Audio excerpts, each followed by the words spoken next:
Okay, assalamu alaikum everyone. So this is the exam day. I believe your preparation is complete. And as a last minute, I would suggest all of you to must keep in mind that you know everything about unemployment, types of unemployment, causes of unemployment, frictional, transitional, structural unemployment, cyclical unemployment, and you must know that which of them is very harmful. And secondly, you must know how to solve the issue of unemployment, like policies of the government that government can use to reduce unemployment in the economy. Similarly, you must know what are the costs and benefits of unemployment in the country. And second thing that you must know is actual and potential economic growth, their graphs like actual growth, how to show it with PPC and how to show it with aggregate demand and supply. You must know these graphs. And similarly, you must know what is potential growth, the basic definition of potential growth, and you must know how to show it with PPC and aggregate demand and aggregate supply curves. Similarly, cost and benefits of economic growth, you must know what are the benefits, what are the disadvantages of economic growth, and the policies that can be used to achieve economic growth. That is fiscal policy, monetary policy, and supply side policy, how these policies can be helpful to achieve economic growth in the country. And these are two things, unemployment and economic growth. Third thing you must know is developed and developing countries, the features of developed and developing countries. And the next thing that is connected with developed and developing countries is GDP as a measure of standard of living. Sometimes examiner says GNP as a measure of standard of living. Sometimes examiner says national income as a measure of standard of living, whether it is a reliable or not to measure the standard of living. And sometimes examiner may use any other proxy, like he may use national income as a measure of standard of living as well. So you must know what are the other measures of national apart from the national income to calculate standard of living of a country. This is the third thing, developed and developing countries plus standard of living. And another thing you must know is what are the determinants of demand for money. We also call it liquidity preference theory, and it includes transaction demand for money, speculative demand for money, precautionary demand for money. These are multiple purposes of holding money, or this is also known as liquidity preference theory. You must know the graphs of these as well.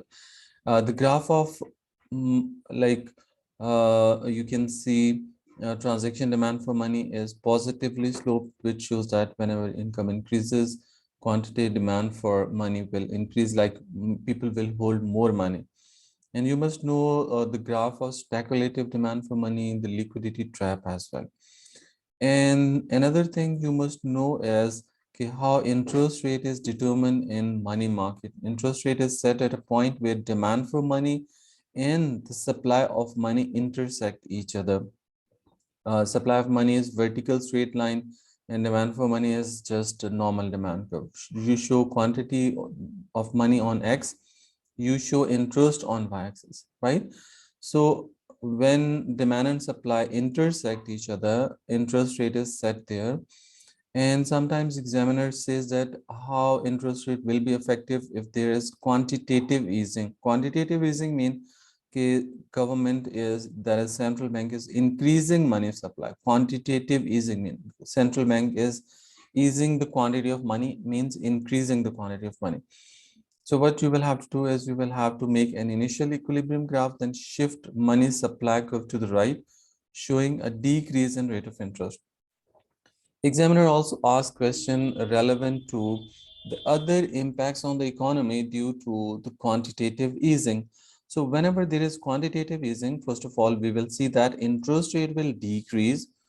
When interest rate falls, there are so many other connected benefits that can be achieved for the economy. Those include, like, first of all, investors would be comfortable getting loans from financial institutions, and as a result they will invest more money, and when they invest more money, it will bring a multiplier effect on the national income.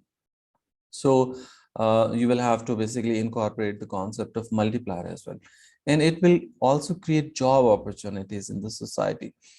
Jobs will increase, aggregate demand in the country will rise, consumers will be able to spend more, and these are multiple benefits that can be. Whenever examiner asks about, I'm going to give an important tip for this type of questions. Whenever examiner asks about um, impacts on an economy, keep in mind economy consists of 5 economic agents. What are those 5 economic agents? They include like consumers, producers, government, workers, and community. So if you keep these 5 points in your mind, then easily you can create points. For example, if you want to say that whenever there is decrease in interest rate, what will be the impact on these 5 economic agents? So first of all, you can see that consumers will be able to get loans from financial institutions on easy terms at low rate of interest. And as a result, they will be able to spend more money, and they will be able to improve their quality of life. They can enjoy better standard of living. They can enjoy greater quantity of goods and qualitative goods and services. Similarly, producers will be benefited in the form of getting loans and increasing investment and increasing their profitability. Workers will be benefited from this because increased investment will create jobs for them. Government will benefit because government will get tax revenue, greater tax revenue. And community will benefit from this because there will be a safe community environment. There will be control because more employment is there. So crime rate will be controlled, and crime rate will definitely help the society improve their standard of living. So these are the ways you can create points whenever you are stuck. Okay, what kind of economic impacts can be for any kind of decision government is taking. So keep in mind one important thing, that is you must consider these 5 economic agents. You have to talk about them, and you have to talk about the 6 economic objectives as well. Right, these are 2 important things for any kind of impacts. What are those objectives? Like in controlling inflation, controlling unemployment, achieving economic growth, correcting balance of payment deficit, improving standard of living or sustainable economic development, improving balance of payment position and exchange rate of the currency. So these are multiple aims that are always desired by the government to achieve. So if examiner asks about any kind of impacts, then you have to talk about how the decision, how the policy will affect the 5 economic agents: consumers, producers, government, and community and workers, and how that decision will affect these macroeconomic aims like inflation, whether the decision government has taken will control inflation or it will further increase it. You must know that as well. And another important thing that you must know before going to the exam is if you need short questions and their answers, then you may WhatsApp me on this number. You can see the number on screen, and you can send it to me, the request. I can send you immediately the short questions that are discussed, that are explained in asked in case study, and their answers are also given there. And I will also send you some important long questions as well. Otherwise, I'm discussing those long questions right now. Okay, so the other thing is basically from microeconomics, that is economic efficiency. Economic efficiency is almost asked by the examiner every time in the examination. You must know what productive efficiency is, what allocative efficiency is, and how they can be shown with the graphs. And similarly, whether free market is allocatively and productively efficient or not. Whenever examiner asks about whether free market is allocatively efficient or not, then it means okay, you have to incorporate perfect competition and monopoly. You will have to say that in free market economy, if there is perfect competition in the industry, then it means firms will be automatically economically efficient in the long run in perfect competition, and in the short run definitely in case of normal profits when average cost curve is sitting on average revenue curve.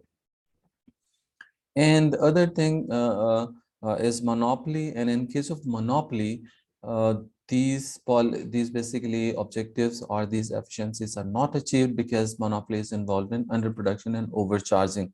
It charges high prices, it is involved in wastage of resources.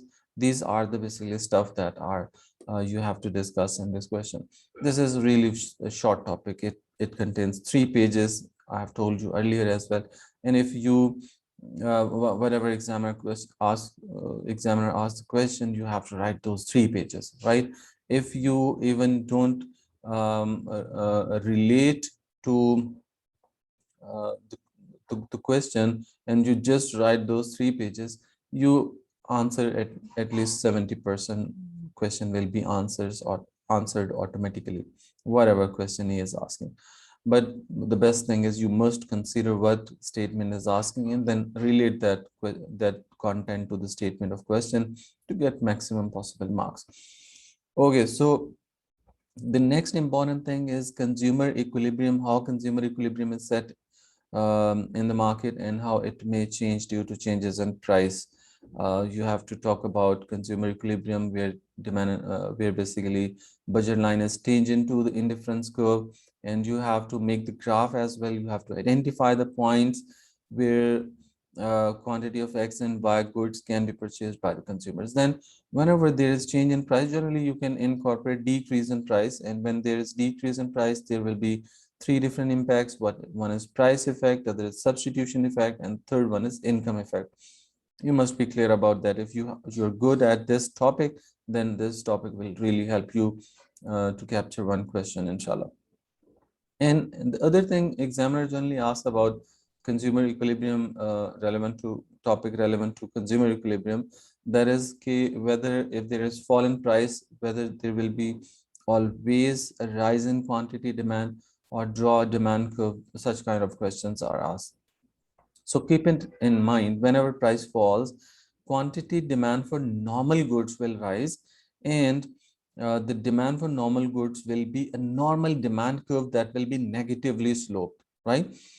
And in case of giffen goods are worst quality products. If their price falls, people leave consuming them because their fall in price increases their purchasing power, and as a result, they will be able to purchase good quality products. Then why they should buy giffen goods or worst quality products? They will decrease the quantity or demand for these goods. Another thing that is relevant to labor market, and labor market is highly important topic, and this is the last thing I'm discussing with you right now, and I believe you will crack it, inshallah.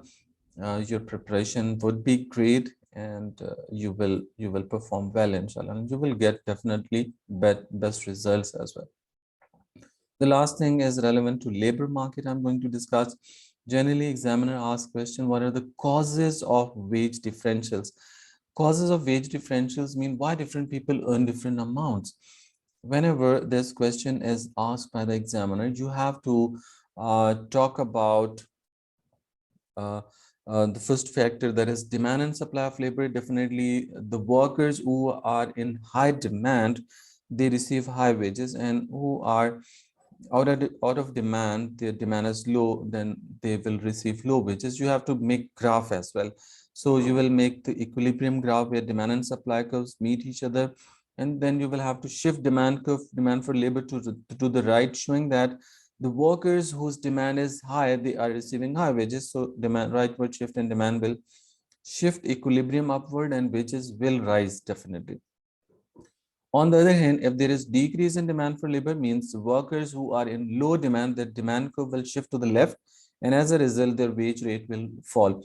I believe you are making this graph in your mind, and or you can draw it on the paper as well. Similarly, if there is increase in supply, the workers who are in high supply, their supply will shift to the right, and as a result, equilibrium will move downward and wages will fall. And if supply is falling, or the workers who are in less supply, their supply will shift left to the left, and as a result, their wage rate will increase. So this is the reason why the people who are skilled, who are qualified, who are in less supply, they receive high wages as compared to the people who are less skilled, unskilled, less qualified, and they are in huge supply. They receive low wages. Okay, so doctors, you can give example, doctor who gets qualified after 5 years of training, he receives high wages, because to complete qualification and training, he is spending a lot of money, he is spending a lot of time, investing a lot of time, so he receives high wages. So this is the way you can develop your point. Just mentioning that increase in demand will increase the wage rate is not sufficient. You will have to make the graph. To develop that point, you have to give examples as well. And secondly, you will have to talk about monopoly trade unions. Sometimes workers are the part of single trade union that is very much powerful, and as a result, it will charge very high wages.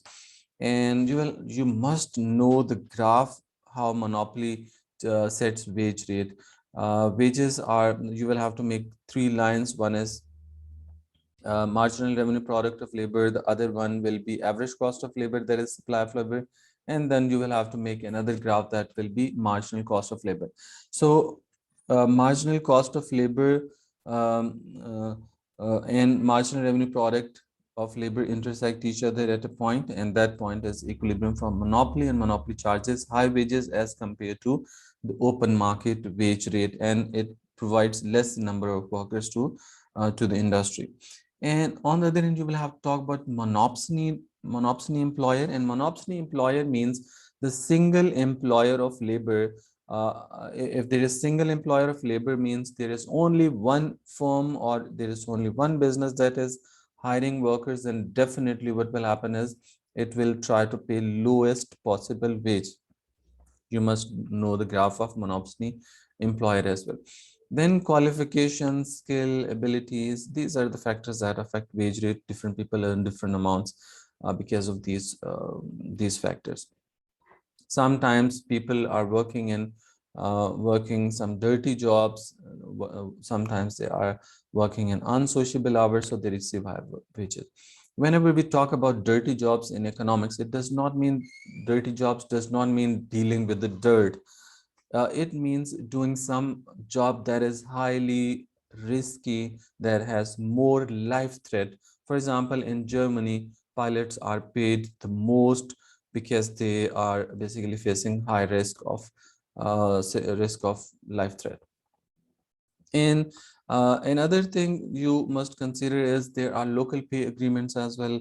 In different areas, different pays and wages are paid to different people. Some companies, like for example, in Pakistan and Dubai, if you compare them, then you can compare Pakistan and New York, America, UK, and other countries. So every country, even within the country, there are multiple different regions, and every region has different cost of living. The regions where cost of living is high, definitely workers receive high wages there. And where the wage, basically cost of living is low, workers receive low wages. And another important factor that is considered while explaining wage differentials is what are basically the cost of performing the job. Sometimes what happens is you have to pay some cost to do a certain job. For example, like if I have to travel 20 kilometers every day, another person is traveling 50 kilometers every day to perform his job, then both of us are basically paying some cost, and accordingly wages will be set. And similarly, an important factor that is a bit unjustified factor, but it prevails throughout the world, that is gender differences. Males generally receive high wages as compared to the females. This is phenomena prevailing throughout the world. Even the most developed nations like USA also faces such kind of issue. Okay, so this is again basically why different people earn different amounts. You have to develop these points in a very good manner. You have to give examples. You have to make graphs as well. Okay, so from labor market, and other question that is asked by the examiner is how wages are set through the MRP theory. MRP theory is basically marginal revenue productivity theory, and it is based on the idea of perfectly competitive market. And perfect competition in labor market is when workers can easily enter the industry, they can leave the industry, and all of them receive exactly same wage rate. So wage rate will be horizontal straight line, and marginal revenue product will be normal, as we make in other cases like monopoly, trade union, monopsony, and all other things. So MRP theory, where MRP intersects marginal cost of labor or wage line, then equilibrium is set there as per the MRP theory. And MRP theory assumes that all workers are homogeneous and they must receive the same wage, although this theory is very much unrealistic because everyone is not exactly same. Everyone has different abilities, different qualification, different skills, different potential. So all of them are not equal, but this theory assumes that all of them are basically earning same wage rate because all of them are homogeneous, mean they are exactly same and they have same potentials and abilities. And another way of wage determination is wage determination under monopoly trade union. You must know the graph, and in that graph we make three lines: marginal revenue product, that is negatively sloped, and marginal cost of labor, average cost of labor, and we pinpoint the equilibrium where marginal cost and marginal revenues intersect each other. Wage rate will be determined at that point. And on the other hand, a monopsony employer pays low wages. Again, we will set equilibrium at a point. I believe you can basically imagine the graph, but I'm talking about where MC intersects MRP. We will draw perpendicular to find out quantity of labor employed. And when this perpendicular intersects average cost of labor, we will set equilibrium wage rate of monopsony employer, which is much lower than the monopoly trade union wage rate, as well as the wage rate set in perfectly American market. And then government also sets wage rate, minimum wage rate above equilibrium and maximum wage rate below equilibrium. And this is it. So I believe if you know all these stuff, you will be able to solve section B, and these will also help you in section A, inshallah, as well. And for section A, I have compiled multiple short questions, and I have compiled their answers as well. If you want to see them as a last time revision, then you may WhatsApp me on the number I have given here, and you can watch this video while you are going for examination, while you're traveling. During your traveling, you can watch this video, and this will really help you. And again, must keep in mind types of goods and types of unemployment, that is frictional, transitional, structural unemployment, cyclical unemployment. You must know economic growth, actual and potential economic growth. You must know quantity theory of money, liquidity preference theory of money, that is demand for money, holding demand for purposes of holding demand for money, purposes of holding money, basically, that is transaction demand for money, speculative demand for money, and precautionary demand for money. And you must know how increase in money supply or quantitative easing can bring many impacts on the overall economy. You must know economic efficiency, and you must know uh, wage differentials and consumer equilibrium. If you know all these topics, you will crack it. And I wish all of you best of luck. So see you for paper 3 preparation very soon, inshallah. Thank you so much. Best wishes. Allah Hafiz. And one more thing, I would be conducting grand class, 6 hours grand class for paper 3 as well. And you can see the date of that on the screen right now. I have been conducting grand classes for paper 2. I conducted grand class for paper 4 as well, 6 hours class, and a lot of students joined the class and they definitely benefited from it. And I would be conducting grand class for paper 1 as well as paper 3 on different days. This will be a fully dedicated 6 hours class for each paper. And if you join those classes, then definitely they will boost your grade, inshallah. Thank you so much. Allah Hafiz. Bye bye.